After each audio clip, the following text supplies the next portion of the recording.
చూస్ country delight, live better. ఇప్పుడే country delight యాప్ని download చేసుకోండి.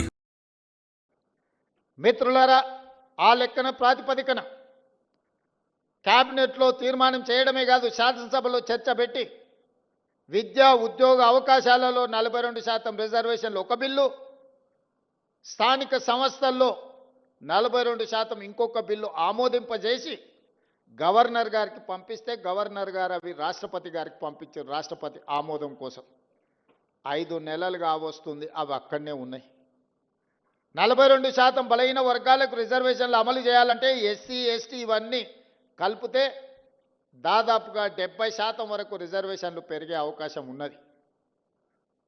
చంద్రశేఖరరావు గారు 2018లో పంచాయతీరాజ్ యాక్ట్ను తీసుకొచ్చిండు. వారు చేసిన చట్టం తెలంగాణ రాష్ట్రంలో 50%కి మించి ఎవ్వరికి రిజర్వేషన్లు ఇవ్వకుండా పక్కడబందిగా 50% మించకుండా 2018లో పంచాయతీరాజ్ యాక్ట్ను చంద్రశేఖరరావు గారు తీసుకొచ్చి చట్టం చేసిండు. ఇవాళ చట్టమే మనకు అడ్డంకిగా మారింది.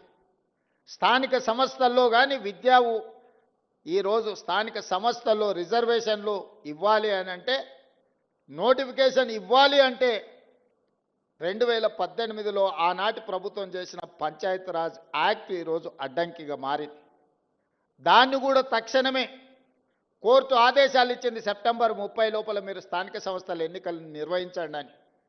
మరి అత్యవసరంగా ఎన్నికల్లో నిర్వహించాలంటే ఈ చట్టం అడ్డంకిగా మారిందని, శాసనసభకు సమయం ఉందని మంత్రివర్గ సమావేశాన్ని ఏర్పాటు చేసి ఆర్డినెన్స్ తీసుకొచ్చి ఆ 50% అడ్డంకిని తొలగించండి అని ఆర్డినెన్స్ పాస్ చేసినాం. ఆ ఆర్డినెన్స్ కూడా గవర్నర్ గారి దగ్గరికి వెళ్ళింది.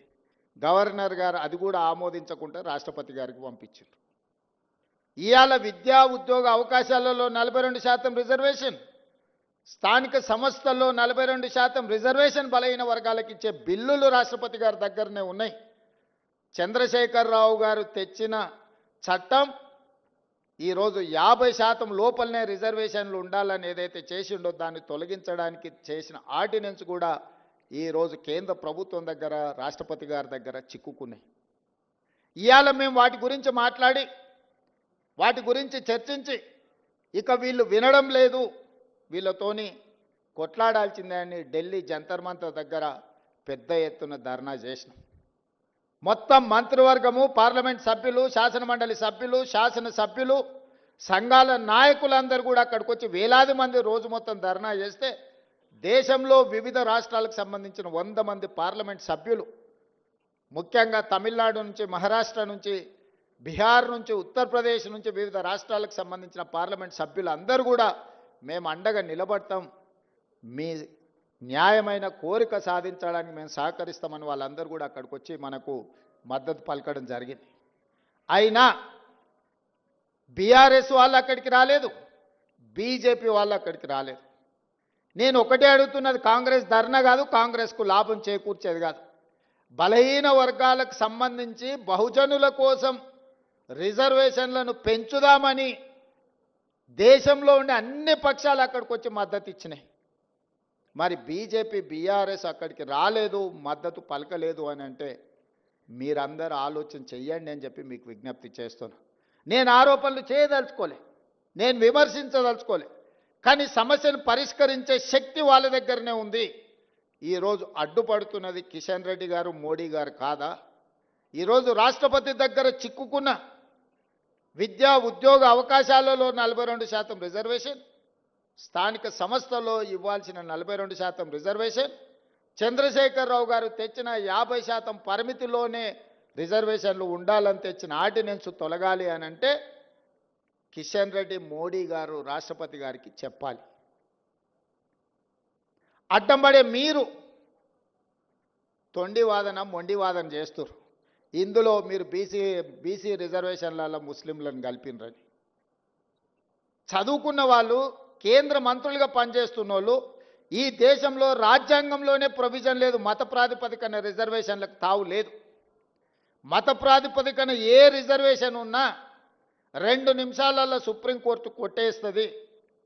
మేము పంపించిన బిల్లుల్లో కానీ, మేము పంపించిన ఆర్డినెన్స్లో కానీ ఎక్కడైనా మత ప్రాతిపదికన 1% 0.1% రిజర్వేషన్ అయినా ఉందా, మీరు చూపించండి అని చెప్పి బీజేపీ బీఆర్ఎస్ నాయకులను నేను అడుగుతున్నా. ఎందుకు అబద్ధాలతోని బలహీన వర్గాలను అడ్డుకుంటున్నారు, బహుజనులకు అన్యాయం చేస్తున్నారని నేను ఈ వేదిక మీద నుంచి అడగదలుచుకున్నా. చట్టంలో ఎక్కడా లేదు.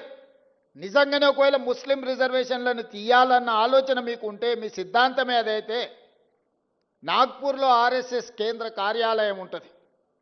1970 నుంచి దాదాపుగా 20-25 ముస్లింలో ఉన్న ముస్లిం మతాన్ని పాటించే సామాజిక వర్గాలకు బీసీ రిజర్వేషన్ మహారాష్ట్రలో ఉంది. మీరు తొలగించగలరా? గుజరాత్, నరేంద్ర మోడీ గారు పుట్టి పెరిగిన గుజరాత్ రాష్ట్రంలో ఈరోజు ముస్లిమ్స్కి బీసీ రిజర్వేషన్లు వస్తున్నాయి. నరేంద్ర మోడీ గారు గుజరాత్లో తొలగించగలరా? ఈరోజు ఉత్తరప్రదేశ్లో బీసీ రిజర్వేషన్లలో ముస్లింలకు సంబంధించిన రిజర్వేషన్లు ఉన్నాయి. ఉత్తరప్రదేశ్ నుంచి ప్రధానమంత్రిగా ఉన్న నరేంద్ర మోడీ గారు మీరు ఉత్తరప్రదేశ్లో తొలగించగలరా?